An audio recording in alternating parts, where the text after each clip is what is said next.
Hai, Assalamualaikum. So, hari ni saya nak buat live trade lagi. Antara beberapa perkara yang saya akan kongsikan adalah sama je sebelum-sebelum ni. Cuma ini adalah video yang paling latest anda boleh tengok. Okay, so kita tengok kepada time frame 5 minit memang dah ada signal buy.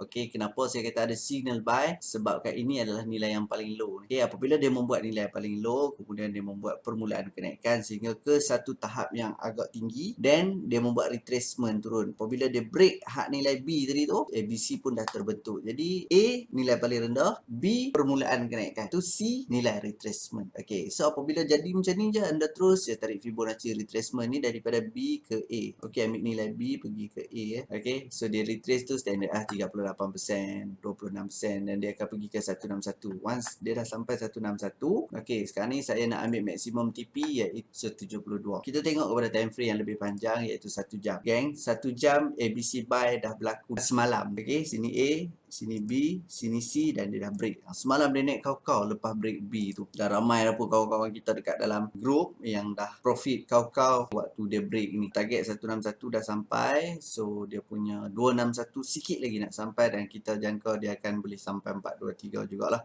Cuma sementara nak sampai untuk time frame 1 jam ni dia ada turun naik lah. Mungkin ada juga signal sell dulu. So anda boleh menggunakan beberapa indikator. Cara untuk masukkan indikator, klik dekat atas ni. So kalau saya akan guna stokastik. Moving average saya tak pakai, saya terus pakai Bollinger Band. Cumanya sekarang ni kita perlu berhati-hati, mungkin dia nak buat ABC sell seketika ataupun retracement. Sebab ni dia dah membentuk A paling tinggi, B, C. A, B, C. Tapi dia belum break lagi lah. Kalau dia dah break yang ni, so dia akan jadi ABC sell lah. Ni nampak. So yang ni bila cross, saya akan entry buy. Sebab kita punya target memang dekat atas lagi lah. Dengan syarat dia tak break B ni lah. A ni dia boleh jadi nilai paling rendah. Ni macam ni, A nilai paling rendah. B ni dia mulak. Okay, C dia retrace. Sama juga macam dia nak turun. A nilai paling tinggi. B dia mula nak turun. C dia retrace. Retrace ni dia tak sampai pun nilai, nampak? Okay, tak sampai nilai paling tinggi tadi tu. Dia lebih rendah, nampak? Then bila dia break ni, so dia nak turun lah. Jadi kita boleh tarik ni lah untuk target dulu. So yang belakang ni kita abaikan ke tepi dulu. Kalau dia break ni, dia mungkin sampai kat sini je lah. Tak tahulah, kalau dia, kita tengok bergantung pada keadaan dia nak sampai mana. Okay, kalau dia break ni, saya terus masuk sell. Okay, dah break. So bila dia break ni, saya entry je satu dulu sell. Just entry je dulu satu sell. Mungkin dia akan naik dulu sampai ke middle ke, baru dia akan sambung penurunan. Kan? Kita tarik, jangan dekat-dekat sebab dia akan mesh dekat yang color merah. Jadi kita letak dekat situ je. Okay, berdasarkan stokastik dekat bawah ni kan. So bila dia cross naik atas ni, maksudnya dia nak naik dulu lah. Tapi saya jangka dia akan naik dekat middle BB je. Maybe dia naik dekat tu. So saya akan entry sell lagi waktu tu. Dia akan nak tahu lagi cantik lah, confirmation nak sell lah. Kita tengah mood sell sekarang ni. Walaupun kita tahu sell itu adalah retracement, tapi kita balun lah sell sebab time frame 5 minit kan. So kalau lagi cantik nanti dia cross ni macam ni kan. Dia cross biru duduk bawah merah balik nanti, macam cross kat atas ni. Okay, waktu dia cross tu dia lebih rendah daripada yang cross sebelum ni. Tu lagi cantik So kalau ikut sekarang ni dah profit dalam $9 macam tu. $12 dah profit. Kalau dia turun sikit lagi, dia akan touch TP saya lah dekat sini. Kita letak ni TP luar. Okay, nampak dah ada dua. Okay, dah langgar TP. Kat sini ada profit lebih kurang $16. Okey lah, satu entry dalam $16. $16 ni banyak juga tu. Dekat RM70 juga. Okey, kita akan entry sell lagi. Tapi kita tunggu sebab dia dah cakup naik atas kan. Biru dah naik atas. So kita biar kita layan dia naik dulu saja. So mungkin saya akan entry buat touch middle BB. Ataupun dia cross balik macam ni. Macam saya kata tadi lah. Kalau dia cross tu lebih rendah daripada ni, cantik. Kalau dia cross dekat atas lagi pada ni, itu agak berisiko lah untuk kita masuk sell. Saya yakin dia akan pergi ke TP seterusnya iaitu TP2. So saya tengok pada time frame 1 minit dia dah kena middle BB. Kita ambil satu entry dulu dekat sini based on time frame 1 minit. Kalau kita menggunakan time frame 1 minit, kita kena get ready untuk dia naik lebih jauh lah. Mungkin dia akan kena dekat upper BB untuk time frame 5 minit, 1 minit, ataupun dia boleh pergi ke middle BB untuk time frame 5 minit ni. Based on time frame 1 minit tu dah cantik dah tu, nampak dia dah kena middle BB, dan dia nak cross balik. Okay, so kalau dia naik pun tak apa, kita re-entry. So untuk TP seterusnya ni saya ambil yang dekat 261 lah. So kalau dia sampai dekat bawah ni, profit lebih kurang dalam mungkin lebih kurang $18. Okay, kalau kita guna time frame 1 minit, kita dah nampak dia ni cross, and then bila dia break yang ni untuk time frame 1 minit, so kita boleh tambah lagi. Maksudnya tadi dia asal macam dia tak mau turun, dia nak naik kan, kacau kepala, then dia turun break ni, so kita tambah lagi layer apabila dia break yang nilai paling rendah untuk time frame 1 minit ni lah. Apa pun kita refer kepada 2 time frame. Lebih ni lah, lebih selamat lah. Okay, cantik lah. Dia sampai apa BB untuk time frame 1 minit, dia cross. Kalau untuk 5 minit pula, kalau kita tengok, dia tak sampai pun dekat atas ni. Tapi boleh jadi dia akan cross, boleh jadi juga dia akan sampai dekat atas ni. Yang middle. Boleh jadi juga dia sampai kat apa. So nak maghrib lah. Dah maghrib lah. Letak je lah TP kat itu. Nanti kita tengok apa jadi. So saya entry lagi 1 lah. Maghrib dulu guys. Nanti kita sambung. So nampak dia cross lebih rendah pada ni. Kita tunggu lagi 1 candle tengok. Dia naik balik ke area retracement tadi tu. Sorry. A, B, C kan. So dia pergi balik dekat break B tadi tu. Dia pergi main area tu. InsyaAllah kalau dia turun balik dia akan sampai. Kalau dia break ni dia akan sampai lah dekat TP 261. Mungkin boleh sampai dekat 423. Kita tengok depan ni apa akan berlaku. Okay, dia tak berjaya break lagi dah.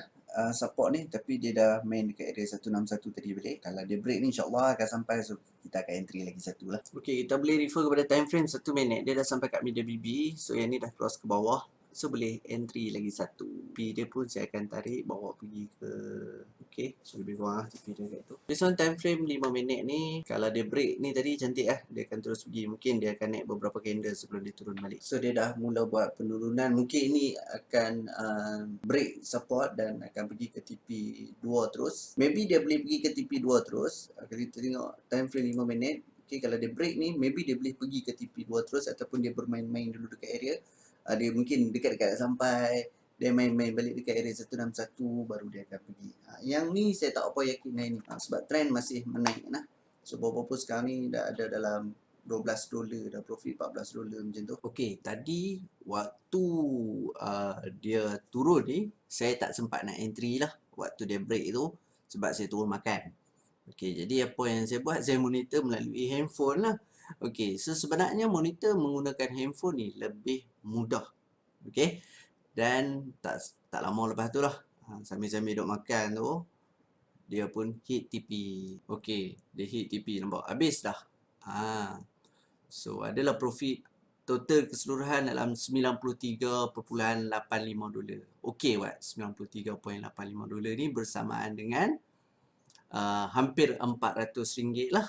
Okay, RM400 banyak tu, RM400 tu dalam beberapa jam saja. Yang penting kita ada knowledge. Okay, money management jaga. Saya menggunakan modal lebih kurang dalam apa ya tadi, dalam 400 lebih ke 600 lebih macam tu. Lebih kurang lah dalam 600 lebih saja saya guna modal tadi. Okay, pertama tadi saya kata dia nak naik. Kita tengok time frame yang besar ni, dia nak naik. Saya dah bagi TP atas lah tadi. Saya dekat sini ada ABC buy. Okay, lepas tu, okay, waktu nak entry tadi pun saya dah tarik ABC buy dekat sini, ABC kan. Saya dah tarik dah dan saya kata dia akan naik sehingga ke 261 ataupun 423 lah. Tiba-tiba kita ubah. Kenapa tiba-tiba kita ubah kepada sell? Yang tu yang kita kena faham. Cantik. Bila DP 261 laju pula nak pergi 423. Tapi saya dah tak entry kan lah. Cuma saya nak buat story sikit lah. Kenapa kita ubah tadi daripada buy dan kita masuk kepada sell? Sebab tadi kalau dia break yang ini ke atas, maka dia akan teruskan kenaikan. Tapi saya kata bila dia break yang ini, maka ABC sell terbentuk. A, B, C. Dan dia break. So ini adalah TP maksimum lah. So boleh juga kalau kita nak menggunakan yang sebelah ni. There's a TP. Dah sampai dah pun 161. So sebab tu saya kata saya tak yakin untuk teruskan pergi ke TP yang seterusnya. Saya akan tunggu setup lagi lah. Apa-apa waktu ni dah nak market US nak open. Hai, Assalamualaikum. So inilah rutin harian saya sambil saya tengok chart dekat sini. Okay, sambil kita workout. Dan jom saya tunjuk apa yang telah berlaku. Okay, yang masa saya share dekat skrin, mari kita tengok. Ini adalah tempat di mana saya monitor melalui sini. Dia ada satu skrin yang besar. Okay, tadi yang masa saya cakap ingat mula-mula kita cakap dia nak naik sebab ada A, B, C. So dia naik. Tapi saya cakap waktu ni tadi dia ada ABC untuk sell. Bila dia break 100, TP pertama 161, TP kedua 261. Next TP tu saya tak apa nak yakin lah. Jadi kenapa saya tak yakin dia nak pergi sampai 423? Sebab dia dalam keadaan menaik. Jadi dalam keadaan menaik, sepatutnya saya tadi berani kita kat 161. Tetapi bila dia break lagi sekali tu yang saya masuk dekat 261. Okey, lagipun untuk time frame, kalau time frame H1, apa yang kita boleh nampak dekat sini, dia still lagi uptrend. Ini A yang paling rendah. Okey, selepas dia buat ABC sell, Dia still lagi uptrend, sini A, sini B, sini C. So belum lagi capai. So seperti biasa kita boleh tarik fibo dekat atas ni. So kita tarik fibo daripada B ke A. So daripada B ke A. TP dia sekarang ni dia nak mencari 261. So untuk long term dia adalah menaik. So semoga apa yang saya share tadi dekat dalam video yang screen record tu memberi manfaat kepada anda. Terima kasih. Assalamualaikum.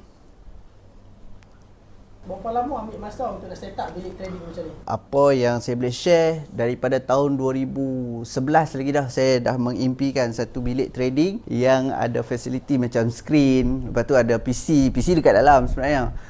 Then saya sekali kan sepatutnya ada sofa dekat sini tempat lepak-lepak minum. Tapi apa yang kita buat adalah kita gantikan dengan bilik gym tapi ada screen. So setiap kali kita workout akan tengoklah. Saya dulu mengimpikan benda ni lama. Jadi kalau saya boleh buat, anda pun boleh buat.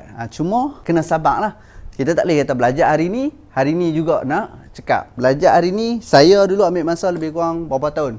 Daripada tahun 2010 main-main trade. Okey, 2014 start trade dengan serius, 2017 baru nampak hasil. Okey, so apa saranan saya kepada anda? Pertama, belajar. Kita dah sediakan grup belajar. Kita juga sediakan grup support, signal. So hampa lah lagi. Nak dengan tak nak. So kena sabarlah benda-benda ni. Beberapa kali saya dah share kepada anda video-video sebelum ni semua menggunakan teknik yang simple saja. ABC teknik. Itu adalah elite wave teknik. So hampa kena usaha lebih sikit. InsyaAllah akan berjaya.